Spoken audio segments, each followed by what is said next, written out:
someone is like, the person who sits next to me is like, oi, you're on the screens. I'm like, huh? What do you mean? And then I'm like, digital influencer award. What? This man anakuja niambia test imekuja positive.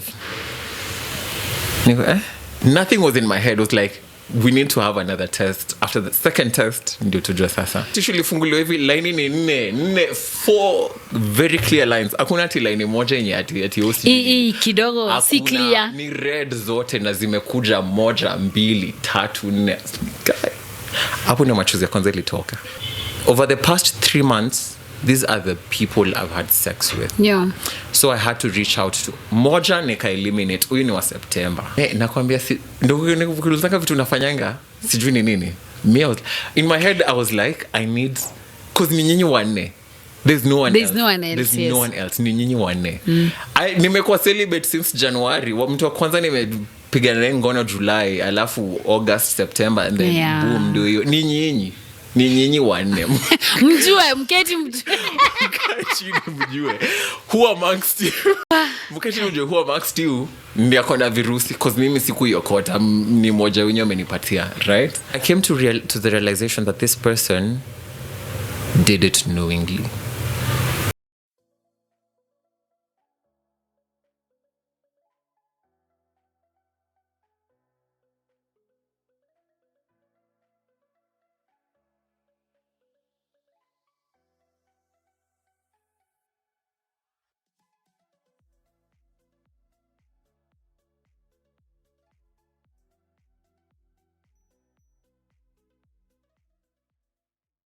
Hi guys, good morning, good afternoon, good evening, whatever time you're watching this. My name is Wanjiku Cleopatra. I am a young woman living with HIV and a very passionate advocate with regards to breaking stigma surrounding HIV. Guys, welcome back to my YouTube channel. If you are new here, please consider to subscribe. And if you are a returning subscriber, asante sana. Of course, we're here again with another episode. And before we start, allow me to thank the sponsors of this episode, and that is Bama Diaspora. And today I'm bringing you, or rather I'm introducing Kimuri Gardens in Nanyuki. Strategically located just 7 miles from Nanyuki town and only a few miles from the luxurious Mayan Resort, this secure gated community comes with a 24-hour security, fenced plot, and is only 1 kilometer from the tarmac, making it ideal for the residential living or an investment. Grab this amazing offer today at a discounted price of Kenya shilling 450,000, reduced from Kenya shilling 550. You can always call us on 0725 010 000 or visit us at Mountain Mall, 3rd floor. And a quick reminder, tunakuanga pia nalipa mdogo mdogo. We are Bama Diaspora kwenye tuko na land poa kwa bei poa. So guys, of course we have another exciting episode, and today I'm hosting one of the biggest people wenye mnaonanga huko kwa mtandao. Naona wasichana huko mkiongea. And karibu sana Ruel. Thank you so much, and thank you for honoring my invite. Asante. I am so happy to see you again. Asante. Tunakuananga tu kwa mtandao, nasema wewe celeb. Kai mimi si celebrity, wataniroga. Lakini nimekutafuta. Mimi circumstances. Yet life. I have been dying literally, physically. Nimekuwa sijui ni homa gani imenishika. Homa nayo imekuwa iliniharibu hadi macho, like my eye was ilikuwa ina. Yeah, you told me last time. We were supposed to have this episode last time. Yes. But you're well now? Not 98%. 98%. But you're better. Because now I can even cycle, like I cycle nowadays as my means of transport. Wow. When nime lose weight? Hata ndivyo nataka. What's the secret? Yaki mimi nakula tu kama mwizi. But the secret is very easy. It's very easy. So I don't know how to cycle. So this is, you don't even need to cycle. You cycle ni mimi. So what I did, I've lost over 20 kgs in like the past 6 months. What? Yes. Over 20 kgs. That's a good. Over 20, because nilikuwa 116, I'm 117. Somewhere around there, 116, 117 kgs. Right now I'm at 80. But you didn't look that, I know. Pesa ni mzuri. Correct. Pesa ni mzuri. Mzitafute pesa ni mzuri. Ni mzuri, yes. But so the routine was very simple.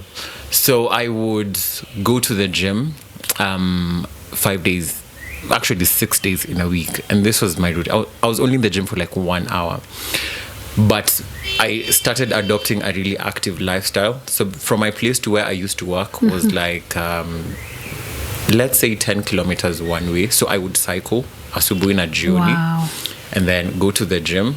So I would and then for gym it's like 1 hour. I would Only? not overdo, only 1 hour. You ingine I'm like, apana, mi si bodybuilder, please. Sitaki kwa bodybuilder. I just just want, for you. It's for me. Yes. To be fit, nipande To look stairs good. vizuri, to look good, Yes. right?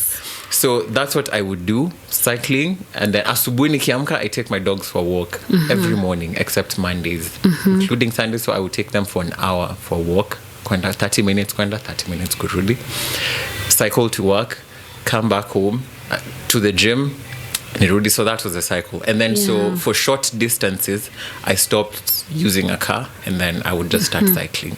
So ninaangalia, I'm like, in 13 kilometers, I can do 13 kilometers. So I cycle and then I come back. And literally, that's it. And you got used. And I got used to it. And that became my lifestyle. So nowadays, mi hata kuimagine na kupanda mat, I'm like, sinaweza cycle.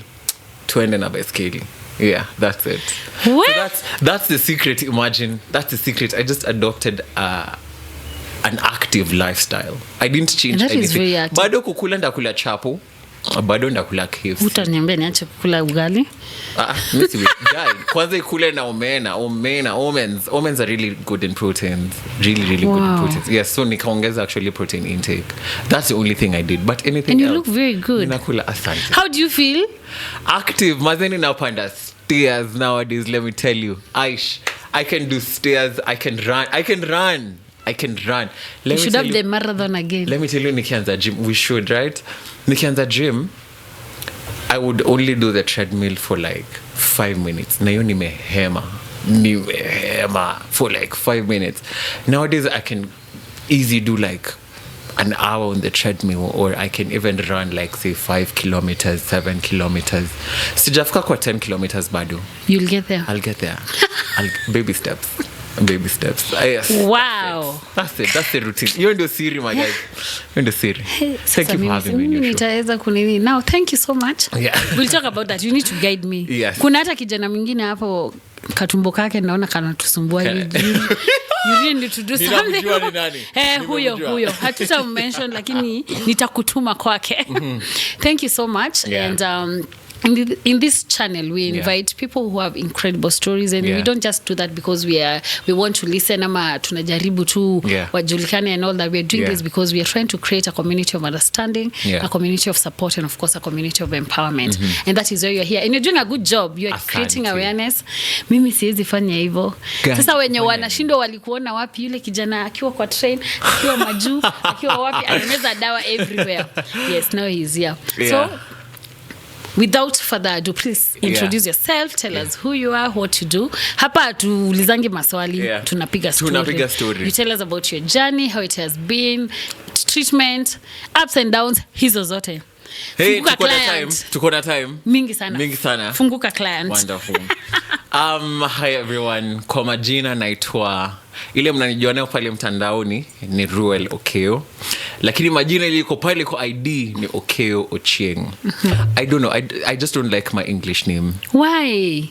Cause sikai my English name. Unajua tu fikira Ruel ni jina yangu. Ruel is not my name. Ruel ilikuja. My actual name is Alvin Okeo. Ninaka Alvin. Okay, Alvin. And then that's it. So I just... Ruel is not your real name? Ruel is not a real name. Okay. Unakaa hiyo Ruel sasa. Right? Yes. Wacha ninangoja passport ianze kuexpire. Unaweza change? Yeah, you can. Is it possible? Very possible. Jina yangu huko na jina yangu venye watu wa Nyeri walimeandika Kriopa. Tunaweza change. Lakini also I need to get an affidavit, sijui nini, birth certificate. It's just a long process. Ninajua what? Thanks. Yeah. You guys, you should just have a friend who knows other people, friends. Right? Yes. Yeah, so majina ni Okeo Ochieng. I have been doing HIV content for, this is my 6th year right now. I got an award last year. Wow. Recognition finally, right? Nice. And I didn't, the thing with that award, and we'll get into the conversation with it, is I didn't even apply. Let me tell you, sikuwa hata napanga kwenda hiyo dinner. sikuwa ninapanga kwenda hiyo dinner. You didn't know what? I didn't know what. This person, she calls and she's like, Mambo Ruel, so tuko na dinner tunakuinvite, unaweza come? I'm like, my guys, kwanza sina outfit. I know. Kitu ya kwanza inakwanga outfit. Right, sina outfit.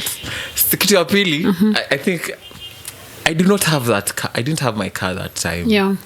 So I was like, nitafikaje Westland? Unajua naishi wapi? Naishi Ushago. Ninatoka juu Ushago na kuja Westland for a dinner. Yes. Na kuna transport reimbursement, hakuna anything. I was like, Aki, I would really love to. But Aki, see next time. Like, thank you, but nangalia my circumstances right now. The logistics. Logistics and logisticking. Yeah. Right? So I was like, okay, it's fine. And then so I go to the dinner eventually. Nikapata ka outfit very quick because one thing with me, I will never underdress. Eish. Never underdress. Sorry. Nikijua kuna ambience, I would never underdress. Right? So nikafika pale and then we're having a dinner. Me and Nico was up. I'm like, kwanza nikakameza ya nyuma because I don't like attention. For someone who's always on your screen, I do not like attention. Mi nitaingia mahali na nitakaa. But watu wanakuona tu, watakukujia. Right?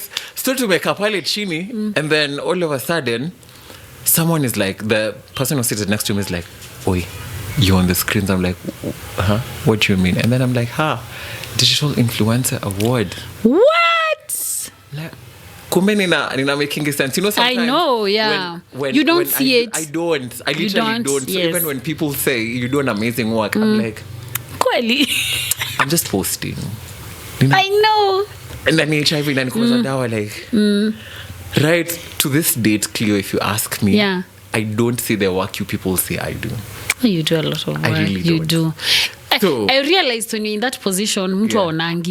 Mtu anakwambia gaya unafanya kazi poa, but you don't feel, but that is right. It should be like that because it makes you push harder and continue because ukifika ukue comfortable hutaifanya anything. I did to a point where you have to ask like, ni kazi gani wanasema nafanya? Let me do work so I can actually even say I feel it yourself. That's it. Yes. But before we got there, it didn't just happen overnight. Wow, that's right? What we want to hear. It didn't happen overnight. It was tarehe na ilikuwa ni 26 ilikuwa September 26th September 2020. Nilikuwa pale nyumbani mie na rafiki zangu pale tumebangaiza, hatuna senti, hatuna namna, hatuna mbinu, tumetulia. Right? And then all of a sudden my guy was like, so there is an outreach that's happening, simkuje? I'm like, outreach? Z. Niko wapi kwa Kiambu? Z. Tulikuwa tuna stay Kirigiti at the time. Yeah. Like, imagine Z. And then he's like, kuna 400. Umesema Kiambu wapi? Na tuko watatu, that is a whole 1,200 we did not have in the morning. We're like, twendeni. My guys, ni 400. Leo tunakula chipo na nyama. Right? So we leave and we go to the outreach.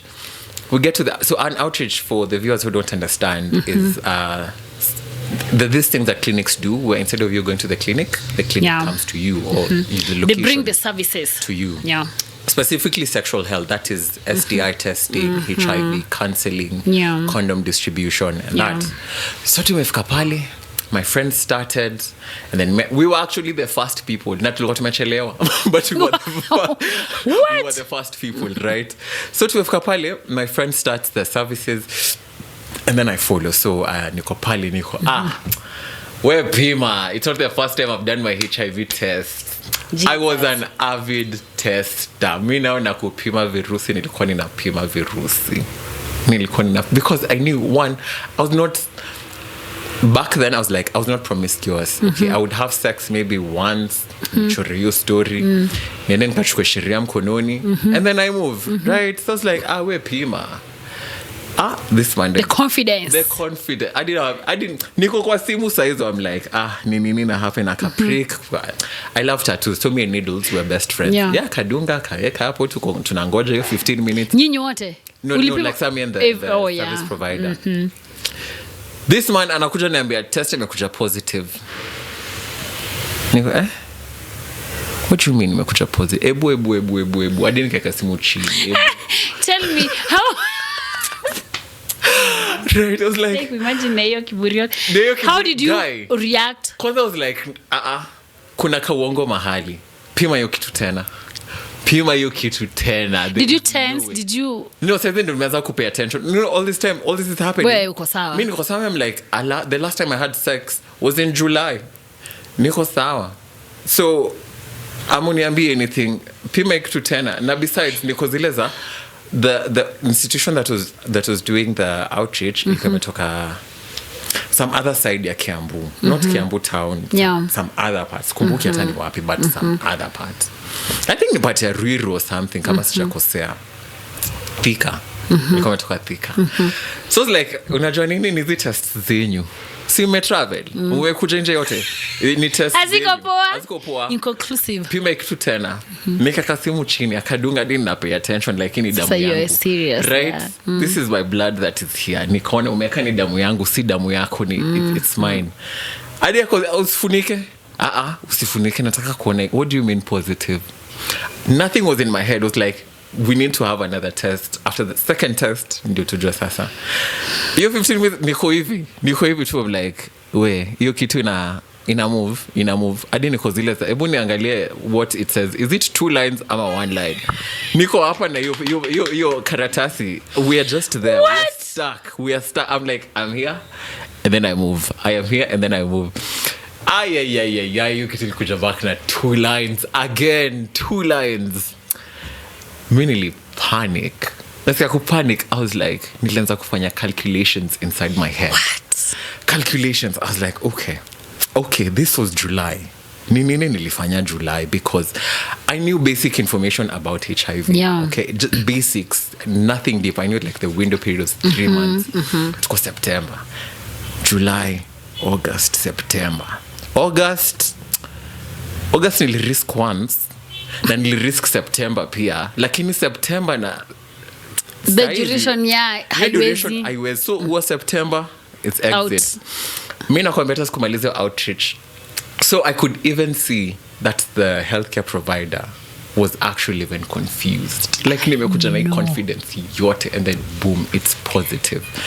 Jamani, kiburi ni kitu mbaya jamani. Humility. So I don't want to imagine. I'm trying to figure out. Looking back right now with all the information you have. God, I was panicking. I was shaking. Did you cry? Not then. Not because to go outside. Be outside, yeah. Right, we're outside. So in my head, I'm like, wow, ni mbaya. What is the first thing that came in your mind? Nataka hiyo 400 alafu niende home. No. Nataka hiyo 400 niende home. Mini bo. Like, apana, you guys know there's something. I am not HIV positive. That's the thing I told myself. Na hizo outreach zinaletanga maana watu wengi wenye wamejua status ina kwa hiyo outreach na ni ile tu you've not planned, mnaingia situpimwe nyinyi wote. Oh my God. Mimi nakwambia, I was like, nipeni hiyo pesa nitakwenda. Sitaki hizo zingine. Did you behave in a way that wangejua mabeshto wako? No, my friends didn't. But nilinyamaza. Unaona, they upset. Nilinyamaza. Tunaenda home. Navuka barabara na natembelea side nyingine. Kidogo nimevuka barabara na tembea side nyingine. Kidogo beshangu uko sawa, natafuta bezi ya kununua sijui nini, like unanunua like si tunatafuta waru za chipo. Si tuko na do. We bought the chipos. Let me tell you, tulifika home. Sasa niko zileza, I'm dazed, like nimezuba. My friend ananipatia waru nachonga waru moja 30 minutes. I'm like, what was going through your mind? My mind was like, how am I HIV positive? Were you bothered about the who or what's next? At this point I was like, how am I HIV positive? Yes. But it's like, I have to start taking medications for the rest of my life. Hiyo ndio ilikuwa kwa akili. Hiyo tu ndio ilikuwa kwa akili. Naanzaje kumeza dawa for the rest kufikiria kukufa? Mimi hata sikukufa. I was like, for the rest of my life. Yeah. Every day. Hadi nimeingia Google, like, do I have to take medications every day for living with HIV? Google ni nani? Naambia yes. Yes, sir. Like, give me. What? So hapo eventually, when my friend noticed, mimi ndo nilisuggest tukule chipo na mimi I'm not even contributing anything that can realize what happened. I was like, mimi niko poa. And then so I couldn't even be able to tell him physically. And this is a friend who has supported me. At this point I was homeless, right? I was kicked out of home because of my sexuality. and so I was staying with him at the time. So niko zile za, how do I even start telling this guy I'm HIV positive? Namwongezea shida zingine. Na already kuna hii yenye tuna deal nayo saa hii. Si hata nifukuza kwake. Hata nifukuza because nitaenda wapi? So eventually I sort of like texted him, nikamtumia message nikamwambia mkiwa tu kwa nyumba moja. Imagine I could not say, I could not speak. Na sio ni bed sitter. Sasa tutasema tutajificha ama ni bed sitter. Ako pale kwa mlango, mimi niko hapa nje. Nikamtext nikamwambia baby I'm HIV positive. This man akakuja kaniambia, unajua nini? Usijali. Monday tunaenda hospitali. Tunaenda usiku. Wow. I was like actually that's a really good idea. Unajua mali tunazaenda? I was like yes, unajua mali tunazaenda. I was like hizo test zenyu hapana, ni test zenyu ziko inconclusive. Mume travel, so maybe kuna kakitu kame happen. That's why your tests are coming back positive. I was still in denial, man. I was like Monday ndo msema kweli. Let me tell you, Saturday na Sunday. The longest I wanted to ask that. Yai. Ushesikia siku mrefu. That was a long 48 hours. Let me tell you, akuna like unajaribu kulala au lali. Unajaribu kula chakula inaonja mawe. Now it was just so bad. It was really long. Unalala even naamka. I was like hapana, nikilala nitakuwa na thoughts about me living with HIV.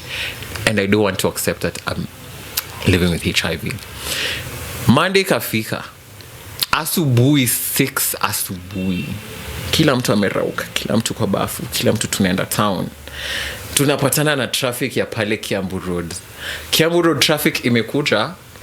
And then tuko zile za at that point I'm like I really need to pee.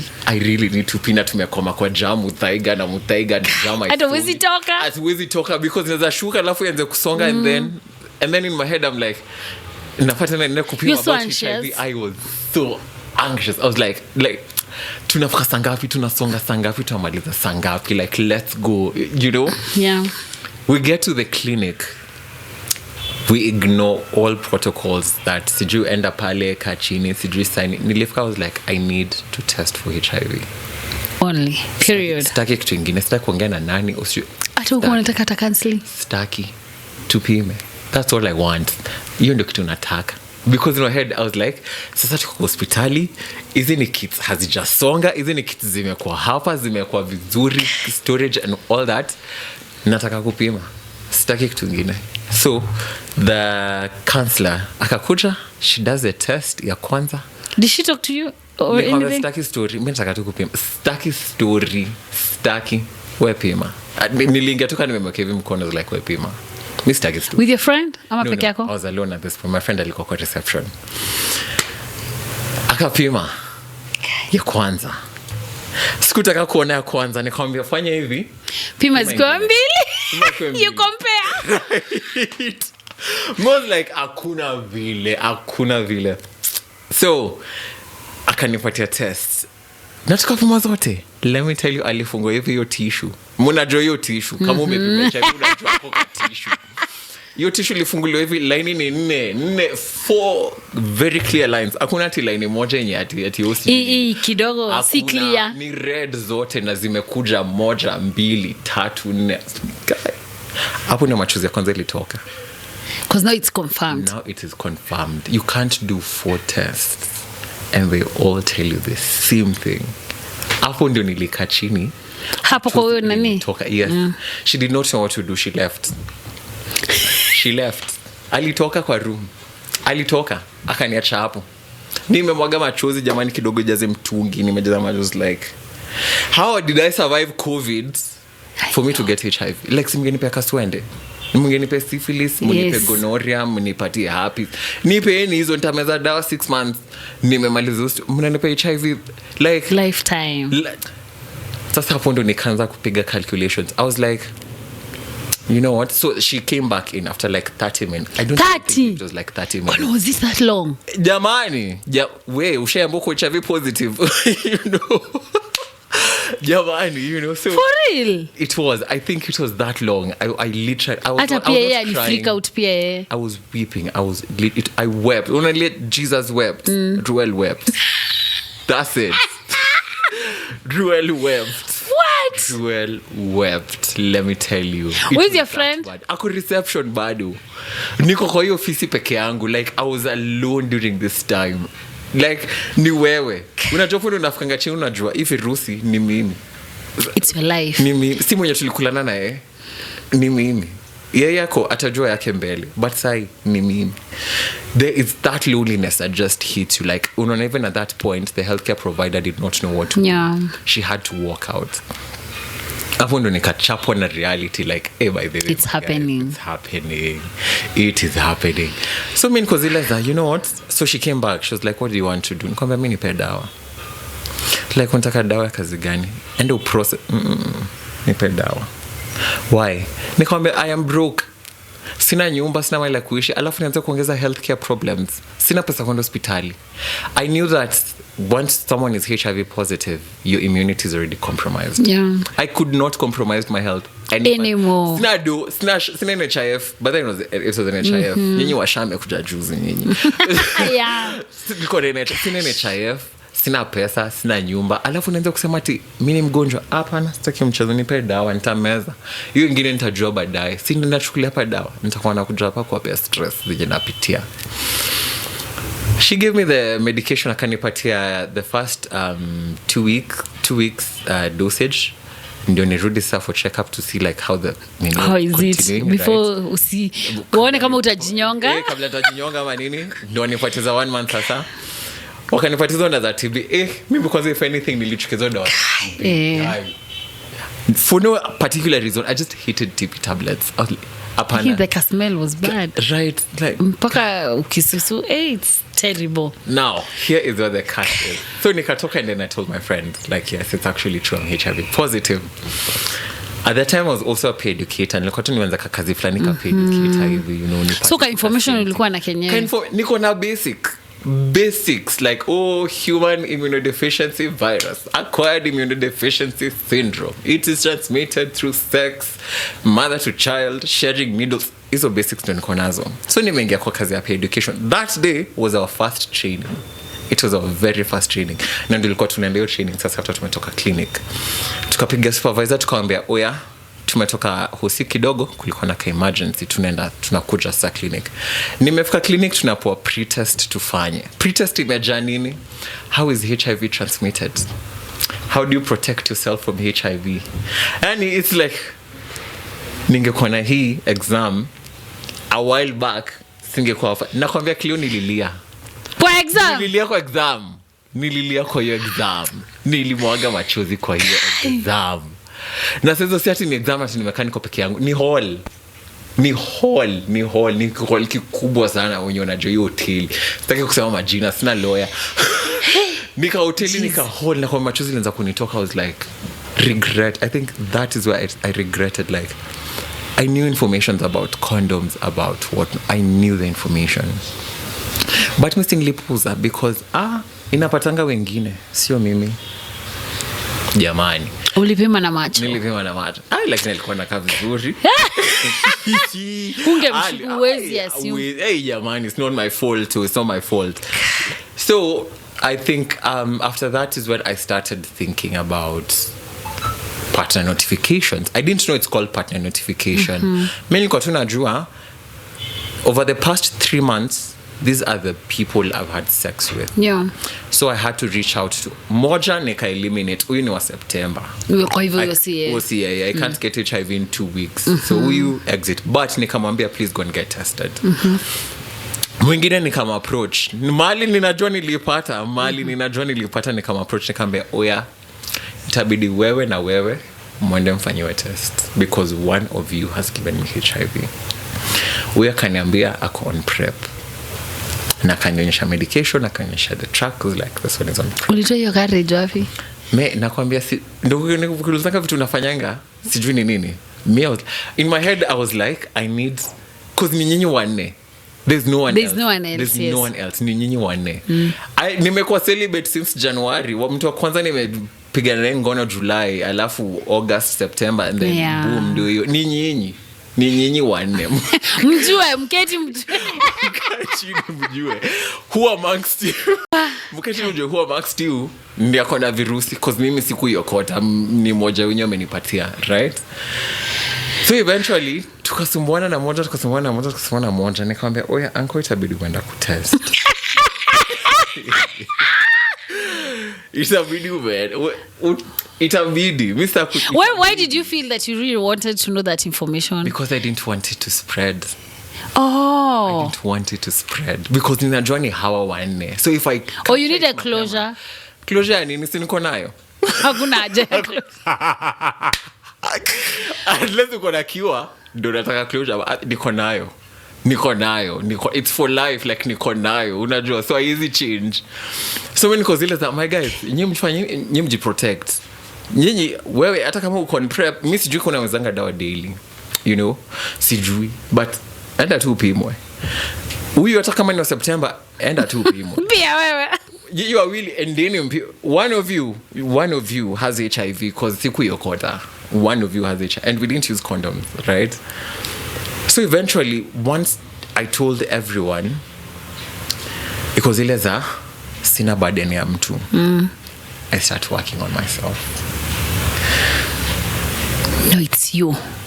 Sina excuse, sina nini. Mimi sinishambia watu waende waka test. Whether you go and test or you did not, it's a problem. Hiyo ni yako. But mimi nimefanya nini? I've done my civic duty. Yeah. Lakini ningekaa nyumbani. Kulikuwa wakati wa COVID, ningekaa nyumbani, but sikusikiza. Anyway, sikusikiza wakisema stay home. I did not. If you can get it, hukufuata hata hiyo.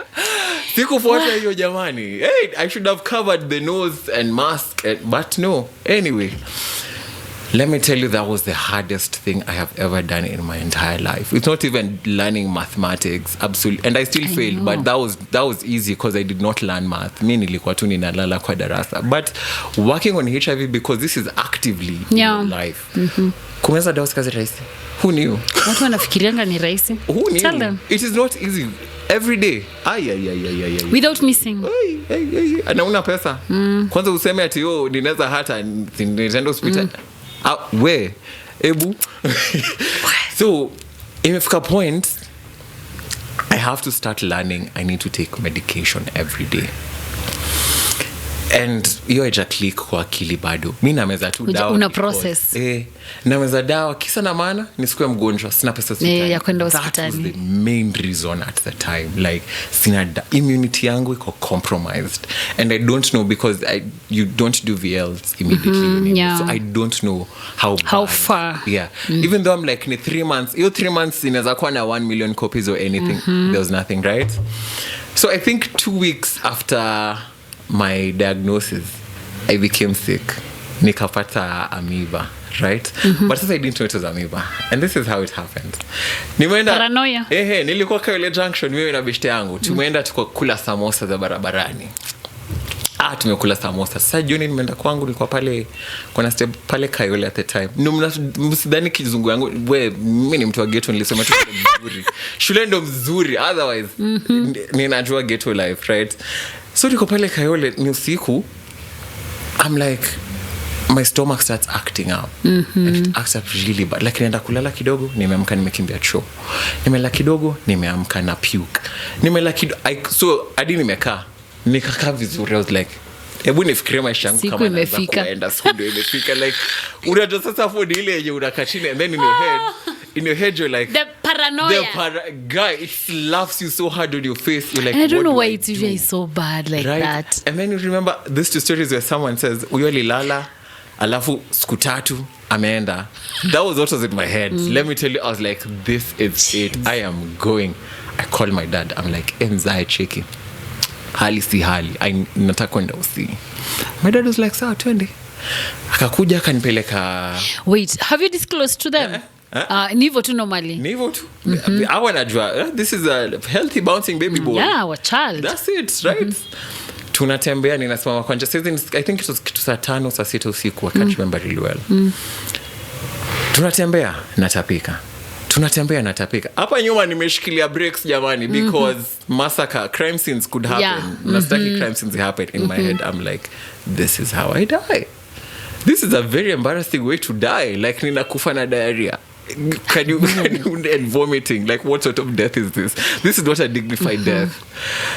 We get to the hospital and then I'm talking to the daktari, niko zile za sitaki kudisclose, so nikaambia mzae cheki, please step out kidogo, I talk to the doctor. So naanza kuambia daktari, jamani daktari, nimepimwa HIV juzi na niko na HIV positive, so could this be it? Like, am I going, am I dying? The daktari ni leo. The daktari is like, hapana, I don't think it is that, because ni 2 weeks, it's not that serious. Na umesema umekuwa kimeza dawa. I'm like, nimekuwa nikimeza dawa. So like, no, sidhani ni hii, wacha tufanye tests and then tujue. Nikapewa intern anze kunidunga mashindano. Jamani, intern ananidunga, inatoka, sijui anadunga imetishu, ya pili imetishu, yo, what's happening? We sasa shika dunga basi, mali unataka kudunga, mimi nataka kupona, or this thing is happening, right? So eventually they put me on drip and then all that, and then at least the diarrhea, the vomiting stops. It stops, yeah. Kwa sawa, kanipatia dawa. My dad still doesn't know anything about it. My dad still knows his bouncing baby boy is ni mashida tu ya tumbo, but in my head I was panicking, you know. I was like, damn, this is bad. And then so in my head, were you feeling like you've disappointed them? That came later. Sahi bado kichwa ni ngumu. Saizi kichwa iko zile za am I dying tonight? Like, is this it? So ikafika 2 point, we eventually went back home. My dad told me nitakuwa sawa, and then so I slept. In the morning I was doing much better then. Yeah. Okay. But sasa simezi dawa because my dad is around. Na kanyumba ni kabed sita, hata si kabed sita, ni kabed sita tu kadogo. Siwezi meza, siwezi jificha mahali, siwezi tembea ati unaenda chona nini, unaenda chona bag. Make sense. Utaeleza aje hata wewe, utajitoa aje hapo. So niko zile za grameza tu hizi dawa za amoeba zenye walinipatia hospitali because, right? Ungefichanisha nazo? Aje. Utatoaje ako kachupa. Oh my God. Si unajua ako kachupa tu vile kako, right? So eventually after that, I went back to now where my friend is, and I was like, jamani, I need to become better. I got worse. Nilianza ku abuse drugs. Nilianza ku abuse. Yeah? Drugs were not abusing me. I was abusing drugs. You know? Sigara, pombe, jamani, nilikuwa ninavuta sigara, ungefikiria ni moshi tu, ungefikiria ni sijui ni morning mist, unaona vile tu that's how I was. And then I started stress eating. Alafu nina stress eat kwa nyumba yenye ina pesa. Kwa wenyewe. Kwa wenyewe. Ni mbaya. Ni mbaya. I'm telling you, ni mbaya. So here I am. This friend is trying his level best. I'm so happy that you got someone who guy. Imagine ungepatana na rafiki wenye guy. We. I'm telling you, ni God. So eventually, tunatembea one time, tulikuwa tumeenda kutafuta something to just eat, because at that point we're living from hand to mouth, literally. Inaingia ishatoka. Tumetoka kutafuta kitu ya kukula, and I'm like, that's when I started thinking about what happened. It's like, if I stayed home that day, I would not be in this situation. If I used condoms, I would not be here. If, you know, the what ifs, like if I could. Nilianza kumwaga machozi katikati ya barabara. Kirigiti na kuambia nilianza kumwaga machozi katikati ya barabara, because I was just so overwhelmed by guilt and regret. Like, I should have done things better. I could not be here. And then in my head, I was like, I'm city judge, but that was back then. So the circle I had at that time, ni watu wenye walikuwa wanapeana kupeana. Unasikia kupeana. Wanapeana kama CDF. Wanapeana, unataka chukua. Unataka kujia. Unataka shika. Like, mnapeana, huku nje mnapeana. Nairobi. Yeah, Nairobi. Munapeana. Walikuwa na. That was my circle at the time. But so none has HIV. It had to be you. It had to be me. Like the one time. Yo, July, yani ningekatu. The one time I decide to have sex, I get HIV. Like at a CSTI. Like, my brother has had an STI. Singepata STI. mimi tu like the first time boom mnanipea virusi na nyinyi mko huku mnapeana vile mnajisikia. I was so hurt by it, not only realizing that HIV jandikangi ati I'm HIV positive, and we're not close with them to say that they can tell me that they're HIV positive. I haven't even told anyone I'm HIV positive, just this friend of mine. So that thing just really hits me, because I started even comparing myself to other people. Like, it should have been different. So I started breaking down because of that. And my friend was like, you know what, you don't know. Maybe they have it, maybe they don't. It's just that you don't know. So stop worrying about it. Start focusing on yourself. Focus on what? I am homeless. I have no job. I have no money. I have nothing. And then boom, I have that. The timing was so wrong. Yani. Me, I was like, nilikuwa cheesy. And in my head, I was like, if I didn't commit suicide. But I'm very glad. The timing was wrong, but the fact that you had someone, that was too much for one person. Too much. And I'm 23 years old.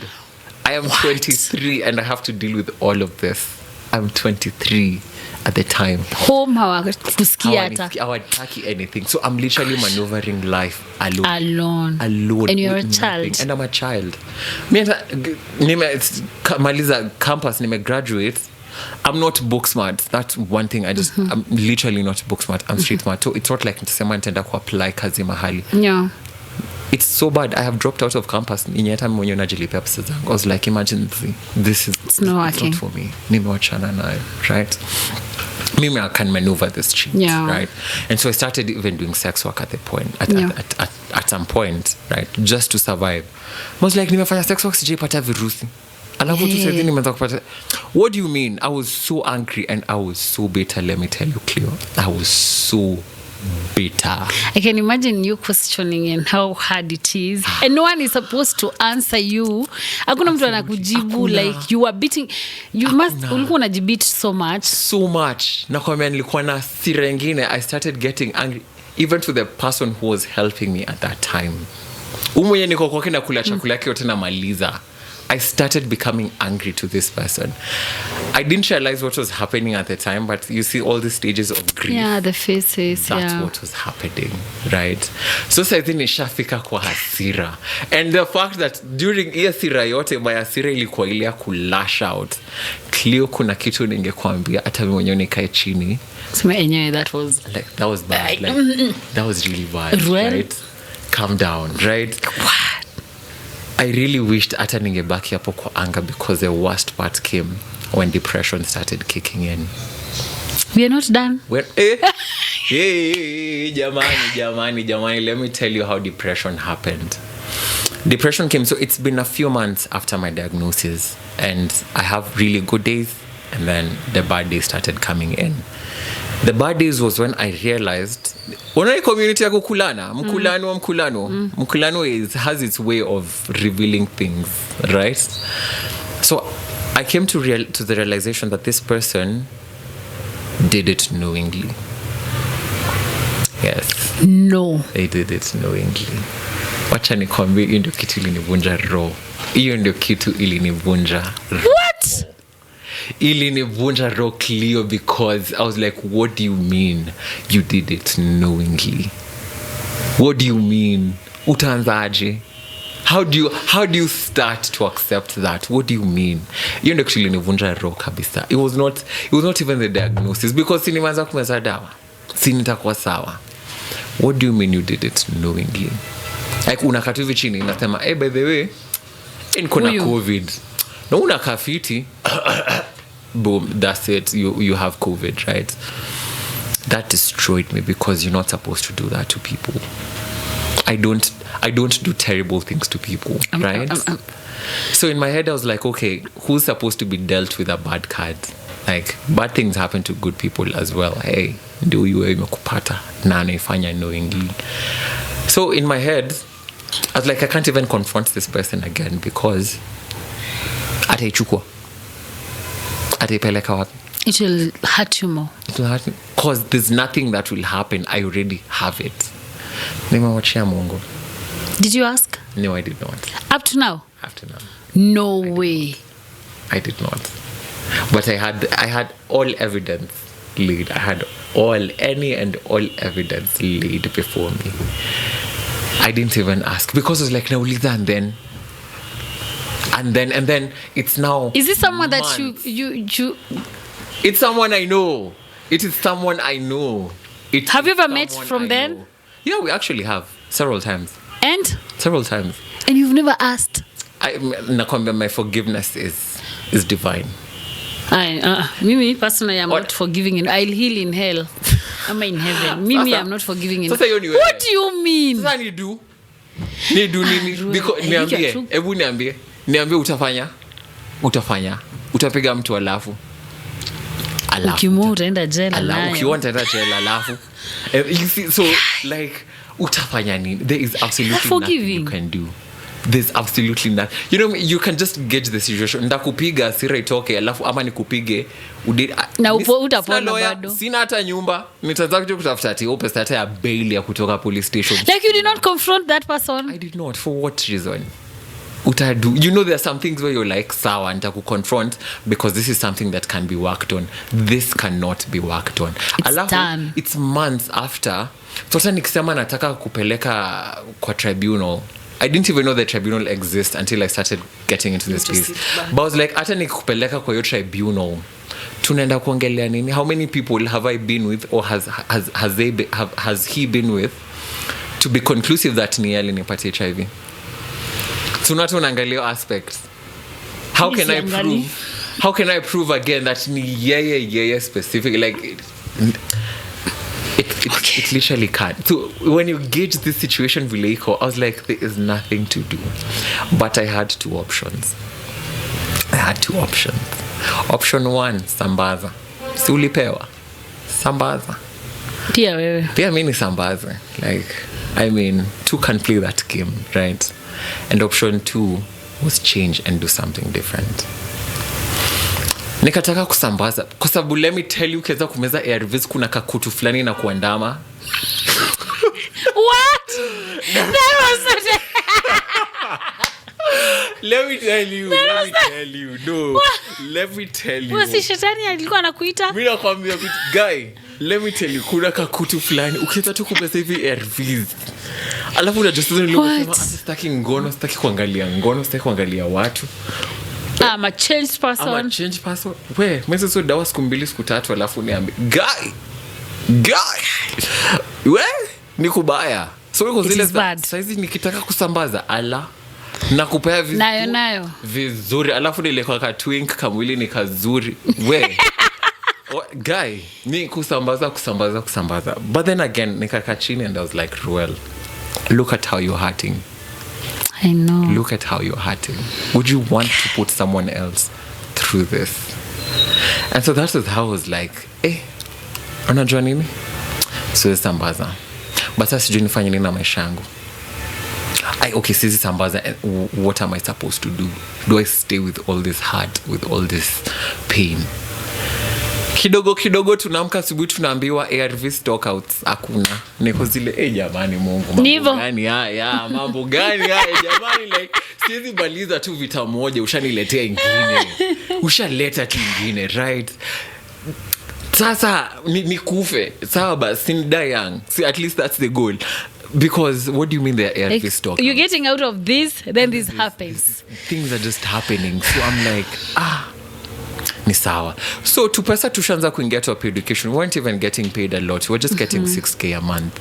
Iyo 6K iliingia nikaenda nikatafuta bedsitter. I was like, you know what, umenisaidia, but now it's time for me to... And then I think I was homeless for like 2 years at the time.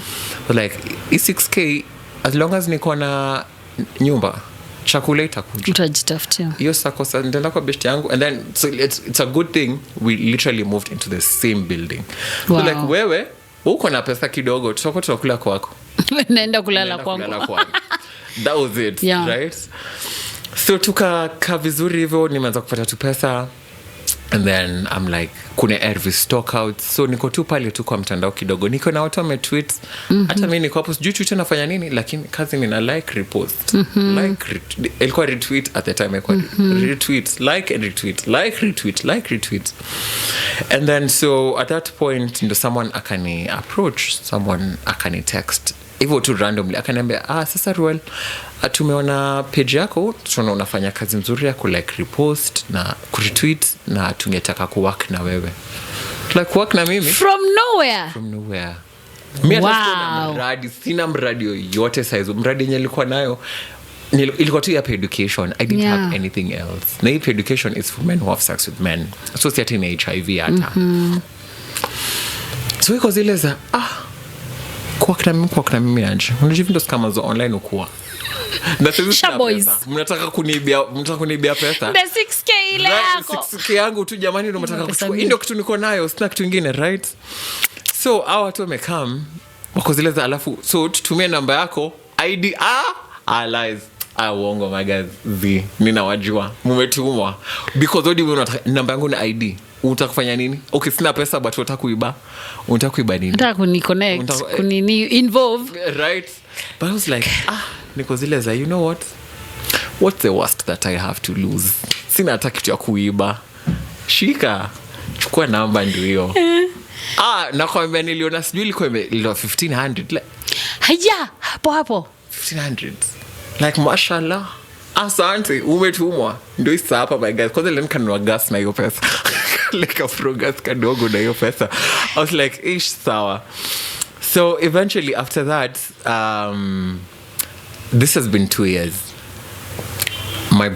Through my brother, they came, my mom and my dad came to my kabed sita. And this is 2 years of not seeing each other. It's like 2 years. I think my dad ndo niliona naye kidogo once I started. Your time when you were unwell. Yes. Because my dad was in Nairobi, my mom was not. So during this period, it's when we like sorted out things kidogo about my sexuality, but today we're not talking about my sexuality. Yeah. So my mom, hiyo nyumba yangu vile nilihama sikuwa na padlock. Kwani uko unafunga? Unaiba mattress. What? Utaiba mattress. Utaiba mattress, right? So my dad akaniambia niende padlock kwake because he had several padlocks. Mimi na baiskeli yangu tu pale. So I started cycling a really long time ago. So mimi na baiskeli yangu nikatoka. So jioni nikirudi kwa nyumba mama akanikalisha chini. She's like, after we sorted out the issues with the sexuality thing, akanikalisha chini and she was like, kuna madawa nimepata kwa bag yako. Nilikuwa nasafisha. Kwanza nilianza vizuri, nilikuwa nasafisha nyumba, napanga hiyo mattress na eneo. Nikusongesha bag yako, dawa zikaanguka. Like, okay, sawa. Are you HIV positive? Like, nikwambie, nisikuambie. I remembered during that, vile nilizatio swali before nimjibu, I remembered a while back, an aunt of mine died. I think she had AIDS. I was a child, but I could like get... You can tell what's happening. Together, right? Yeah. So I was like, in case something was to happen to me, alafu niko hospitali, I would want them to know where to start. And where to support. Yeah. So nikaambia mother, yes, I'm HIV positive. Because nilianza kumwambia, kijeshi, yes, I'm HIV positive. Mama kaniambia, I will support you in any way I can. Just that. How did that make you feel? Literally. Because I was like, okay, we haven't been in really good terms for like the past 2 years, and then you come and say this. Wait, that's heavy. And then she even went ahead to ask, like, can I tell your dad? My dad, and then kwani wengi, wako na siblings wengi. So I was like, can I also tell my siblings? She was like, I was like, yeah, you can tell them. Why are you so comfortable with that? I don't know. But like, right now you are very empowered. Ulikuwa empowered kidogo. And then I was like, mnajua nini? Hata size kwanza at this point, mmekuja kwangu. Mko kwangu in my house that I pay rent. So hata mkitaka shida, niko kwangu. Please. Right? But I started getting that support system from both my mom and my friends still, but it was still awkward because I haven't fully forgiven my folks for kicking me out because of my sexuality, right? So this person, turudi sasa hapa now kwa the advocacy, right? This person when alini text, I think like a while later, akanipigia simu sasa. Kaniambia mambo tu, well, ni so and so tulipatana hapa na hapa, ni mimi nilitumia. I was like, yes, ninakumbuka. Sisi sasa mtu ananitumia pesa when I had nothing. Hii gas ni umenunua, right? Na nilikuwa na sufuria 2, hata sijui nilikuwa napika nini. Jamani. Poverty is bad. It's the enemy. It's the enemy. Wake up and fight poverty every day. Do everything and anything that you can. But not. But anyway, anything. But poverty, right? So akaniambia, there is something we need to nominate you for, that you can come and share your HIV stories with other like-minded. Me, I'm like, is it nini munaniambia? What's this? I was like, sawa. So akaniambia afanya hivi, tuma passport details. It's like, are you serious? Passport details? What do you mean passport details? Did you have a passport then? Wow, niko na ID. Niko na ID na sufuria 2 na mattress, jamani. Ninatoa wapi passport? Natoa wapi passport? So kaniambia, unaenda Mombasa. Kumbe ni Mombasa. Anyway, bado mtu anahitaji passport kwenda Mombasa. I didn't ask that. Mimi kwa zile za usijali, utakuwa nayo. Usijali. I was like, jamani. So nikaenda kuuliza mtu. I think I asked my mom, like, we mom, mtu anahitaji passport kwenda Mombasa? Akaniambia pana, unaweza enda na ID. Sawa. So nikamtumia message, nikamwambia cheki, sinaweza kutumia ID. Yes. Let me tell you people, once you start joining any advocacy space, tafuta passport. Right away. Opportunities come on a random Wednesday afternoon, na watakucha passport na utakosa. The moment you get in and say, I am an advocate of this, whether ni climate, whether tafuta passport. Tafuta passport. Tip 101. So, nikapea na ID yangu. And then, so this is like my first flight experience, right? Yeah. Niko excited, niko pumped. Looking back, at that point, ulikuwa unafeel aje? Ukiangalia penye umetoka. Sijapost hata sana, let me tell you, hata sijapost sana. I'm not in any space. Ile kitu ninafanya ni kutweet na kuretweet pale Twitter nikisema tunataka madawa sisi watu wenye tunaishi HIV. How did you get how did you come out kwa this digital space? Hivyo tweet na kuretweet na kurepost, nikasema sisi watu wa virusi tunataka dawa. Ninataka dawa, tumetest positive juicy, tunataka dawa. Hakuna dawa. That's how I started. We never had like an official article coming out. That came later on because mimi bado sikuwa nataka watu wajue niko na virusi. Niko kwa mtandao, yes, but niko mtandao wapi? Niko Twitter. My Twitter, I don't post pictures of myself. I'm just talking about it, right? So once we go to Mombasa and then we start doing this advocacy thing, ndio niko zile za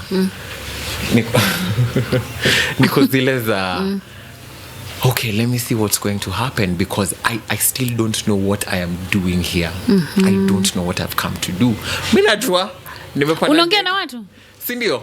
Mimi nakwambia yapping, I will yap. Lakini imagine, I don't know why from the first time when we met, nilikuwa nadhani you're not very talkative. We met tulikuwa Naivasha tukifanya ile video. Nilikuwa naogopa, nasema kai ataniongelesha. And then you're very big, nilikuwa like celeb. Nikasema wacha nimuongelesha, akinilenga ni sawa. May talk to and that everyone. video blew up. It did, right? Yes. I may talk to everyone. I yap like. But you know, but people tell you that. Yeah. Do you really look ukiwa because you're serious unakaa snob, but mtu akikuongelesha ndio like kwani uko busy going hivyo? Na kuongea resting bitch face, I think. What?